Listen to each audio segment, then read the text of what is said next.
Hello, I'm Jack and this is Theo. We're reporting from MVC. Welcome to BBC Schools report update on the Foxton rail crossing issues. On the 20th of May, the CEO of Network Rail, Dave Ward, agreed to attend a Foxton Rail User Group meeting led by Susan van der Ven. He made a lot of promises and we are yet to see if he keeps to them. Hattie McFadzean and Florence Clark, who got stuck on the track as a train went past, were at the meeting and we managed to get an interview with them. What happened to you at Foxton Crossing? Yeah, so me and Florence were away to go shopping at our weekend, and we went to the station, which is down that way, and we managed, our train was coming, so we were stuck on one side of the barriers. Yeah. And while the train came and it pulled up, and they usually open the barriers so you can run across and get your train. Yeah, basically the barrier didn't open and we were stuck on the track and there was oncoming trains there. Yeah, and so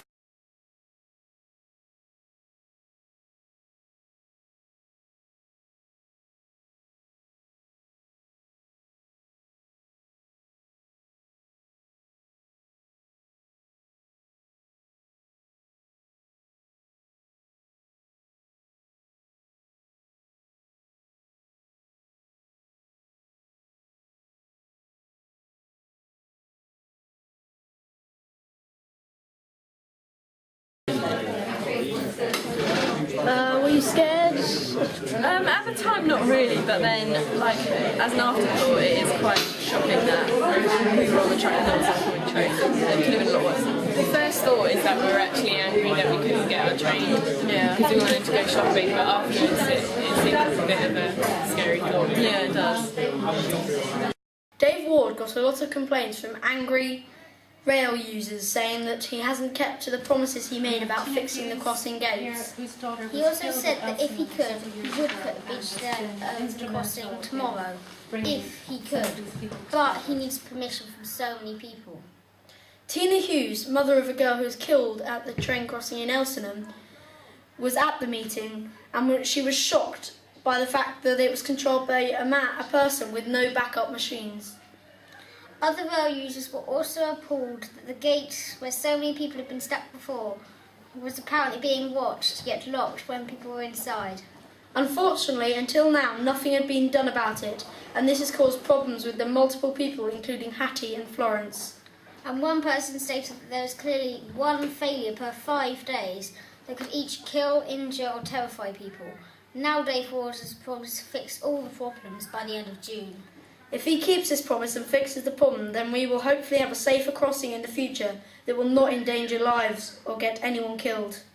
But for now we're still uncertain whether this will happen or if the crossing will stay the same or not get any better.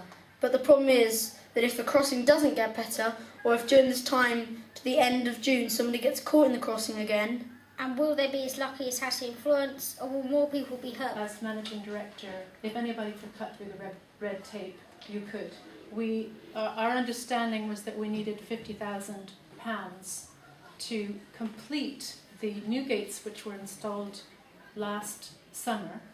They were installed minus the essential locking mechanisms. The job wasn't done, and we all hoped that this would be done within 6 to 8 weeks. The gates have not been upgraded yet, and I think, if anything, it says a great deal about the Network Rail bureaucracy, your own bureaucracy, which you have to deal with as well. We have an offer from Track Access Services at Shepherd Sidings, who do train driver education, to put whatever you do on their website. Yes, correct. So we're trying to communicate better all around. I think I should ask you, Dave, if you can explain what's going to happen next with the gates. But just to be positive, I should also say we have had some progress in terms of you've put your emergency contact number in a more visible way at the level crossing. Before it was on a little business card, which nobody could read. You've widened the contingency path on one side of the A10 so that if the gates fail, there's a bit more room to cross in the A10. But on the other side, on Barrington Road side, there's no refuge area whatsoever, and that is a very serious problem. About 3 weeks ago, I was contacted by Network Rail's Customer Relations Department they emailed me to say, we've been contacted by someone in Foxton who had a problem at the level crossing. Do you know anyone at the county council who could help us with this? They were not aware that their own managing director was coming to Foxton for this meeting 3 weeks on. So that, to me, it exemplified maybe good intentions, but a giant bureaucracy. So on that note, I will let you update us, and then it's over to you to ask your questions.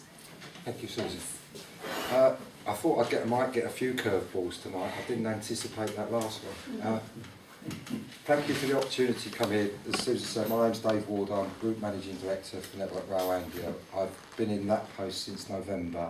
I don't stand there and say it is a foolproof system, because a system that is operated by a human, and when you put into context that Foxton has 15,000 vehicular movements a day and 500 pedestrian movements a day, I think we all know that that is a busy crossing.